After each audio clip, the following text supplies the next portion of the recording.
Le të marrim historinë e Yunusit a.s. në barkun e balenës.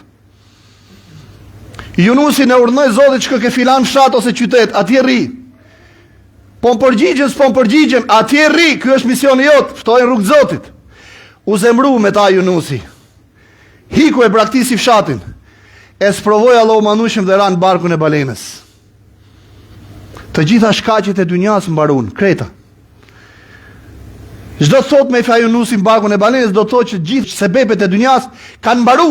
S'ka kush në dynja që mund të gjendet në aspektin e sebepeve. Dhe në herë pas here kemi bërë këtë ftesë kur të lexojmë historinë e Yunusit a.s.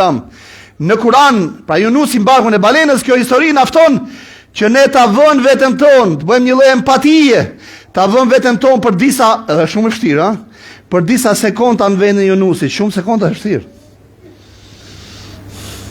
Dhe ata që vujnë nga klaustrofobia kuptojnë këtë gjendje.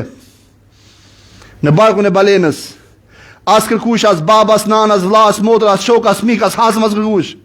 As para, as pushtet, as i teknologjia, as armë, as i gjo. S'hyn punë. Dhe kur mediton për t'i dhanë përgjigje pyetjes ore ku e gjeti forcën Yunusi a.s. Që ruajti kthjellësinë, nuk e humbi të ruan, ruajti vetë dijen e ndërgjegjen, nuk u shmend, se njeriu mund të shmendet raste të tilla, lumensh, nga shoku i madh. Është shok psikologjik i jashtëzakonshëm, po ta bësh një lloj ushtrimi për ta vënë veten në vendin e Yunusit a.s. nga shoku i madh shmendesh. Të merrohesh, përfituro veten tënde brenda një makine ku nuk funksionojnë dorezat madhe, ti e duke u zhyt në lum dhe uji futet nga të katër anët. Është gjendje e tmerrshme. Kurse Yunusi a.s. me qetësim të madh thot la ilaha illa anta subhanaka inni kuntu min adh-dhalimin. O Allah i manushëm, nuk ka zot tjetër veç teje. I lartë madhruari, unë i kam bë padrejtësi vetes time, se e kuptoi Yunusi se ku ishte problemi. Dhe Allah manushëm e nxori Yunusin nga barku balenës. Çka ja rujti këtë vetdije dhe këtë kthjellësi Yunusit a.s. Bindja e tij, jo thjesht njohja, apo pranimi i konceptit, xhamat. Ka shumë ndryshim mes pranimit, konceptit, apo të kuptimit dhe shëndrimit në bindje.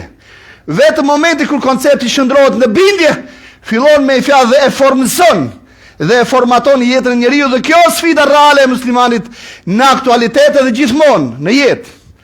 Shëndrimi i koncepteve në bindje, dhe në momenti kur koncepti shëndrohet në bindje, fillon me i fjalë formëson dhe bën sjelljen e brendshme të njeriu dhe sjelljen e jashtme, dhe përjedhoj gjymtyrët e tij dhe bota e tij e brendshme do të sillet në përputhje me këtë bindje. Pra yakin. Dhe kur Yunusi a.s. u gjen këtu, me njerë faktorizoi yakinin e tij billah, bindjen e tij në Allahun e manushëm, edhe nxori këtë perlë të jashtëzakonshme që vërteton të realisht se Yunusi a.s. e ndjen të Allahun e manushëm shumë afër. Dhe vetëm një njeri që e ndjen Zotin kaq afër mund t'i drejtohet Allahut manushëm me këtë dua. La ilaha illa ant. Subhanaka inni kuntu min adh-dhalimin. O Allah i manushëm, la ilaha illa ant, nuk ka zot tjetër veç teje, vetëm ti je, nuk ka askush. Subhanak, vetëm ti je lartë madhru. Inni kuntu min adh-dhalimin, unë i kam bërë padrejtësi vetes time.